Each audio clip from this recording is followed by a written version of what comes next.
na to eh. Kaya baka matulungan nyo kung unawain ha. Medyo paliwanag nyo lang sa akin kasi medyo naguguluhan ako eh. Nakita nyo tong accent track na to, di ba? Yan, Gundam. Padala sa akin yan ng isang company. Pero yung iba, sa palagay nila hindi ko daw deserve maglagay ng ganyan kasi hindi naman daw ako nerd kasi ano eh.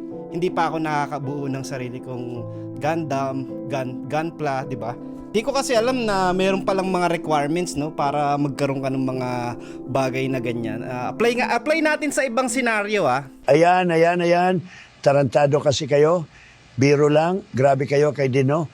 Pero seryoso, madami talagang toxic sa gunpla community, especially dito sa Pilipinas. Huwag kayo mag-alala. Andito na ako dahil ako na magiging tagapuksan yung mga pabehbeng toxic na yan. Nga pala napagod ako kakatahe. Kaya nagsama ako ngayon ng special guest para makatulong magbigay ng saloobin sa usaping ito. Please welcome Mr. Arnold. Pasok, kaibigan. Thank you for having me. I am a big fan of Asim ng Dragon Channel. How are you, Donald? Eto okay naman ako. Sorry na utot ako. Teka, parang may sumama ata. Ikaw, kamusta ka, kaibigang Arnold? I'm good. See my physique? Still looking sharp and strong, huh? Okay, let's get it into the topic. Do you want me to speak in English or Tagalog?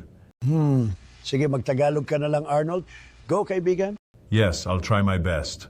Okay, unang-una, wala naman talaga requirements. Pero yung mga abnoy na builder na yan, madami yung mga requirements kasi feeling nila sila lang authorized magkaroon ng mga Gundam-related items or gunpla na meron ang iba.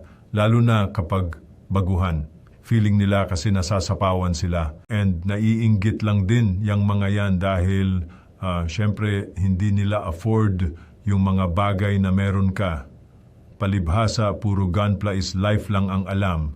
Magtrabaho kayo maigi para meron din kayo pambili sa mga bagay na gusto nyo na wala kayo at meron ang iba. Puro kasi kayo inggit lang, wala namang grind sa buhay. E di wala din kwenta.